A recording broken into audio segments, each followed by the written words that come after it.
अगर आपके पास 5,000 या 10,000 रॉज का डेटा हो और मैनेजर कहे सिर्फ कराची के कस्टमर दिखाओ या फिर स्टूडेंट मार्क्स हाईएस्ट से लोएस्ट तक अरेंज करने हो, तो क्या आप एक एक रॉ मैन्युअली चेक करेंगे? बिल्कुल नहीं। आज हम एक्सेल के दो पावरफुल फीचर सीखेंगे, सॉर्टिंग एंड फिल्टरिंग, जो आपका काम सेकंड में इजी बना देगा। तो चलिए शुरू करते हैं। अस्सलाम वालेकुम everyone, welcome back to skill Nua by Hamna. अगर आपने प्रीवियस लेसन नहीं देखा तो उसका लिंक मैंने डिस्क्रिप्शन में मेंशन कर दिया है, ज़रूर देख लीजिए क्योंकि हर लेसन पिछले लेसन से कनेक्टेड है। आज हम एक्सेल के दो बहुत इम्पॉर्टेंट फीचर्स सीखेंगे। ये आपको लार्ज डेटा को ऑर्गेनाइज और सिर्फ रिक्वायर्ड इंफॉर्मेशन को सेकंड में फाइंड करने में हेल्प करता है। तो चलिए बिना किसी डिले के वीडियो शुरू करते हैं। इससे पहले एक सिंपल क्वेश्चन, अगर आपकी क्लास के स्टूडेंट के नाम रैंडम ऑर्डर में लिखे हों और टीचर कहे इन सबको A to Z ऑर्डर में अरेंज करो, तो आप क्या करेंगे?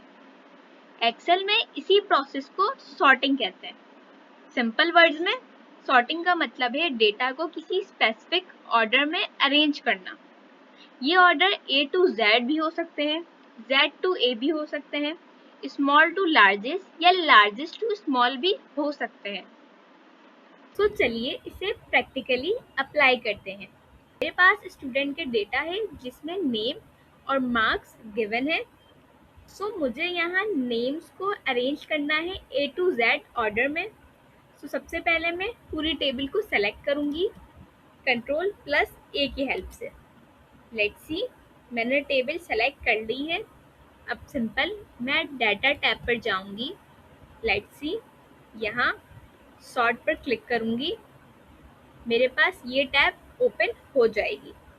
यहाँ पर मैं सिंपल कॉलम बी को सेलेक्ट करूँगी क्योंकि मेरे पास नेम्स कॉलम बी पे गिवन है। देन ऑर्डर में A to Z को सेलेक्ट करूँगी एंड देन ओके पे क्लिक कर दूँगी। लेट्स सी, मेरे पास सारे names A to Z order में अरेंज हो गए हैं, आप देख सकते हैं। एग्जाम्पल की हेल्प से समझते हैं। मेरे पास यहाँ मार्क्स कॉलम गिवन है। यहाँ मार्क्स को लार्जेस्ट टू स्मॉलेस्ट ऑर्डर में अरेंज करना चाहती हूँ, तो मैं क्या करूँगी, Ctrl+A की हेल्प से पूरे टेबल को सेलेक्ट कर लूँगी। देन डाटा टैब पर जाकर सॉर्ट पर क्लिक करूँगी। मैं क्या करूँगी, कॉलम सी को सेलेक्ट कर दूँगी क्योंकि मार्क्स मेरे पास कॉलम सी में गिवन है। देन सिंपल मैं इसे लार्जेस्ट टू स्मॉलेस्ट ऑर्डर में सेलेक्ट कर दूंगी। देन ओके पे क्लिक करूंगी। लेट्स सी, मेरे पास मार्क्स यहाँ लार्जेस्ट टू स्मॉलेस्ट ऑर्डर में अरेंज हो गए हैं। नेक्स्ट अब समझते हैं फिल्टरिंग। अब एक और सिचुएशन इमेजिन करते हैं। हमारे पास 1,000 स्टूडेंट का डाटा गिवन है, लेकिन प्रिंसिपल कहते हैं मुझे सिर्फ 80 से ज़्यादा मार्क्स वाले स्टूडेंट दिखाओ, तो क्या आप पूरी शीट मैन्युअली चेक करेंगे? बिल्कुल नहीं। यहाँ हम फिल्टरिंग यूज करते हैं। सिंपल वर्ड्स में फिल्टरिंग का मतलब है सिर्फ वही रिकॉर्ड दिखाना जो आप देखना चाहते हैं, बाकी डेटा डिलीट नहीं होता, सिर्फ टेम्पररी हाइड हो जाता है। नेक्स्ट अब फिल्टर को भी प्रैक्टिकली अप्लाई करते हैं। सबसे पहले पूरे डाटा को सेलेक्ट करेंगे। लेट्स सी, मैंने यहाँ टेबल सेलेक्ट कर ली है। नाउ अब हम डाटा टैब पर जाएंगे और यहाँ सिंपल फिल्टर वाले टैब को सेलेक्ट कर लेंगे। लेट्स सी, जैसे ही मैं फिल्टर पर क्लिक करूँगी, देखिए हर हेडिंग के साथ एक छोटा सा ड्रॉप डाउन एरो आ गया है। अब सिंपल मैं मार्क्स वाले ड्रॉप डाउन पर क्लिक करूँगी। लेट्स सी, फिर नंबर फिल्टर पर जाकर ग्रेटर देन पर क्लिक करूँगी। ये लेट्स सी, मेरे पास यहाँ नंबर फिल्टर है, मैं इस पे जाऊँगी एंड देन ग्रेटर देन पर क्लिक करूँगी। ग्रेटर देन, यहाँ पे मैं 80 टाइप करूँगी एंड देन ओके पर क्लिक करूँगी। देखिए एक्सेल ने सिर्फ वो स्टूडेंट शो की हैं जिनके मार्क्स 80 से ज़्यादा है। Let's see.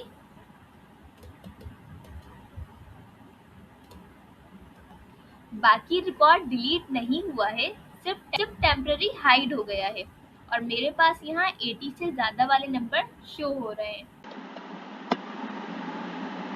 अब अगर मुझे पूरा डेटा दोबारा देखना हो तो सिंपल मार्क्स वाले कॉलम पर जाऊंगी, यहाँ फिल्टर पर क्लिक करूंगी एंड देन क्लियर फिल्टर पर क्लिक कर दूंगी।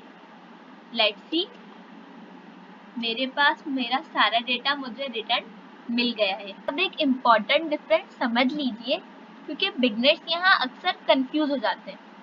सॉर्टिंग डेटा के ऑर्डर को चेंज करता है, जबकि फिल्टरिंग डेटा के ऑर्डर को चेंज नहीं करता। ये सिर्फ रिक्वायर्ड रिकॉर्ड दिखाता है और बाकी रिकॉर्ड को टेम्पररी हाइड कर देता है।